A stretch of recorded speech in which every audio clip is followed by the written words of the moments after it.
وہ کہے گا اللہم لبیک عمرۃ عن فلان، فلان کی جگہ پہ اس کا نام لے لے۔ لیکن حج کرنے والا، عمرہ کرنے والا کسی کی طرف سے حج بدل کر رہا ہے، لازم ہے کہ پہلے اس نے اپنی طرف سے فرض حج کیا ہو۔ مسجد نبوی میں صبح کے وقت 2 اذانیں کیوں ہوتی ہیں؟ پہلی اذان سحری کی اذان ہے جو اللہ کے نبی صلی اللہ علیہ وسلم کی حدیث سے ثابت ہے، اور دوسری اذان وہ فجر کی اذان ہوتی ہے۔ استنجے کے وقت قبلہ رخ نہیں ہونا چاہیے۔ ہاں جی، آپ جنگل میں ہو یا کہیں کھلی جگہ پر ہو تو قبلہ رخ بیت اللہ کی طرف منہ بھی نہیں کرنا چاہیے، بیت اللہ کی طرف پشت بھی نہیں کرنی چاہیے۔ کہ فرض نماز کے بعد دعا کرنی چاہیے یا نہیں؟ فرض نماز کے بعد دعا کرنی چاہیے، وہ دعا جو رسول اللہ صلی اللہ علیہ وسلم نے ہمیں سکھائی۔ سلام پھیرتے ہی آپ کہیں اللہ اکبر، استغفر اللہ استغفر اللہ استغفر اللہ، اللہم انت السلام و منک السلام تبارک یا ذی الجلال والاکرام۔ یہ ساری دعائیں آیت الکرسی پڑھیں، جہنم سے پناہ مانگے، جنت کی طلب کرے، لا الہ الا اللہ وحدہ لا شریک لہ، یہ ساری دعائیں آپ پڑھ سکتے ہیں۔ ہاں، جو طریقہ ہمارے یہاں رواج پا چکا ہے، ادھر سلام پھیرتا ہے ادھر سلام پھیرتا ہے اور فوراً ہی ہاتھ اٹھا کے منہ پہ پھیرے جاتے ہیں اور سارے ان کی جوتی اٹھا کر بھاگ جاتے ہیں، یہ طریقہ رسول اللہ صلی اللہ علیہ وسلم سے ثابت نہیں ہے۔ یہ اجتماعی دعا ہے، اس فرض نمازوں کے بعد اس کو نماز کا حصہ بنا لینا اور اس پر مداومت کرنا یہ سنت کے خلاف ہے۔ اللہ تعالیٰ سے ایک انسان کس طرح محبت کر سکتا ہے؟ اس کے دل میں کتنی محبت ہونی چاہیے؟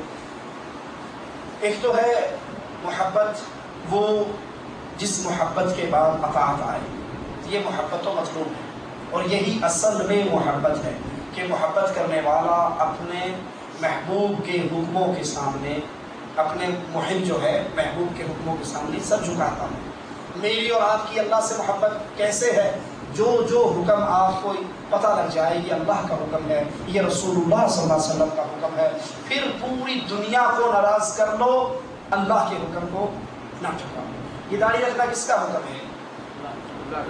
بولیے، کیا رسول اللہ صلی اللہ علیہ وسلم نے نہیں فرمایا ان اللہ امرنی، میرے اللہ نے مجھے حکم دیا ہے میں اپنی داڑھی کو معاف کر دوں، وفر اللحا، داڑھیوں کو زیادہ کرو، داڑھیوں کو لٹکاؤ، یہ کس کا حکم ہے؟ اللہ کا۔ جب آپ کے دل میں اتر گیا، آپ کے کانوں سے یہ بات ٹکرا گئی، اب کوئی ناراض ہوتا ہے، وہ بیگم ہو، وہ دوست ہو، وہ معاشرہ ہو، سب کی ناراضگی برداشت کر لو، لیکن اللہ کی ناراضگی وہ برداشت نہیں، کیونکہ اگر اللہ ناراض ہو گیا تو پھر کہاں جائے گی؟ کیا ہماری جائے پناہ ہوگی؟ اسی طرح جو حکم فرض نماز جماعت سے پڑھنا کس کا حکم ہے؟ اللہ کا۔ ٹھیک ہے، اب آپ کمرے میں سوتے رہے، رات کو 2 بجے ٹی وی دیکھ کے بند کرے اور فجر کی نماز میں سارے ہی غائب ہوں، تو پھر کیا خیال ہے؟ ہم اللہ کے حکم مان رہے ہی نہیں۔ اللہ سے محبت کا طریقہ کیا ہے؟ آپ کو جو بات اللہ کی پتہ لگ گئی اس پہ فوراً عمل کریں۔ بندہ پھر اللہ سے اتنی محبت کر جاتا ہے، مالی کہتا ہے میں اس کا ہاتھ بن جاتا ہوں جس سے یہ پکڑتا ہے۔ کیا مطلب؟ پھر اس کا ہاتھ بڑھنے سے پہلے سوچتا ہے جس چیز کو پکڑنے لگا ہوں اس کا اللہ نے حکم دیا ہے یا نہیں، اجازت دی ہے یا نہیں، اس کے پکڑنے سے کہیں اللہ تو ناراض نہیں ہو جائے گا؟ اس کا قدم، اس کی آنکھ، اس کے جسم کا ایک ایک انگ ہر کام سے پہلے سوچتا ہے اس کام کے کرنے سے پہلے اللہ ناراض ہوگا یا خوش ہوگا۔ اگر کوئی آدمی رکوع میں امام کے ساتھ مل جائے تو اس کی رکعت ہو جائے گی یا رکعت دوبارہ پڑھنی چاہیے؟ اختلافی مسئلہ ہے، لیکن افضل راجح قول یہی ہے کہ اس کو اپنی رکعت دوبارہ پڑھنی چاہیے۔ یہ جو پاکستان میں بٹا سٹے کا رشتہ کرتے ہیں، رسول اللہ نے منع فرمایا، تفصیل کیا ہے، یہ بٹے سٹے کا رشتہ ہندوؤں کا رشتہ ہے، ہندوؤں کی رسم ہے۔ اللہ کے رسول صلی اللہ علیہ وسلم نے اس کو حرام قرار دیا ہے، اہل ایمان کے لیے جائز نہیں کہ وہ بٹے سٹے کا رشتہ کرے۔ حکمت کیا ہے اس کی حرمت کی؟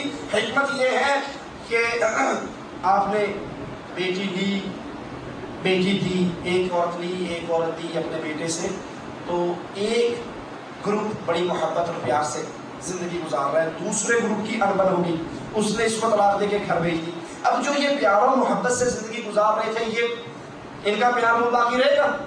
کہ میری پیڑ کا آ کے بیٹھی ہے تو میں تینوں نہیں گزارا، ٹھیک ہے نا؟ تو نے میری کو فارغ کیا، اب میں تیری کو فارغ کر دوں گا۔ حکمت کیا ہے؟ ایک گھر جو محبت سے بس رہا تھا اس کا بھی بیڑا کر دیا۔ تو بٹے سٹے کی شادی جائز نہیں ہے، اللہ سے معافی مانگنی چاہیے۔ اگر کوئی شخص مر جائے تو اس کے نام پہ قربانی کرنا یا اس کے نام پہ قرآن پڑھنا جائز ہے. قرآن پڑھ کر کسی کو بخشنا یہ درست نہیں ہے. جو انسان خود عمل کر کے گیا وہی اس کو پائے گا. اور رسول اللہ صلی اللہ علیہ وسلم کی سنت سے ثابت نہیں ہے کہ مردے کے لیے قرآن پڑھا جائے اور پھر اس کو احسان ثواب کیا جائے. ہاں جو اس مردے کا بیٹا ہے وہ قرآن پڑھے، وہ نماز پڑھے، وہ روزہ رکھے، وہ تبلیغ کرے، وہ جو بھی نیک کام کرے گا بغیر کہے، بغیر ٹرانسفر کیے، اپنے آپ اللہ عز و جل اس بیٹے کی ساری نیکیاں اس کے کھاتے میں بھی اور اس کے باپ اور استاد کے کھاتے کے اندر بھی منتقل فرما دے. جو لوگ ہاتھ چھوڑ کر نماز پڑھتے ہیں کیا ان کے ساتھ نماز پڑھنا جائز ہے؟ ہر اس آدمی کے ساتھ نماز پڑھنا جائز ہے جس کے عقیدے میں توحید موجود ہے، جو شرک نہیں کرتا، جو بدعت نہیں کرتا. مشرک اور بدعتی کے پیچھے نماز جائز نہیں ہے. اس کے علاوہ باقی مواہب جتنے ہو ان میں کوئی کمی کوتاہی کو غلطی ہے تو اس کو حدیث دکھا کے سیدھی لائن پہ لاؤ، اس کے پیچھے نماز جائز ہے. لیکن مشرک کے پیچھے، بد عقیدہ کے پیچھے، صوفی کے پیچھے نماز جائز نہیں ہے. سبحان اللہ.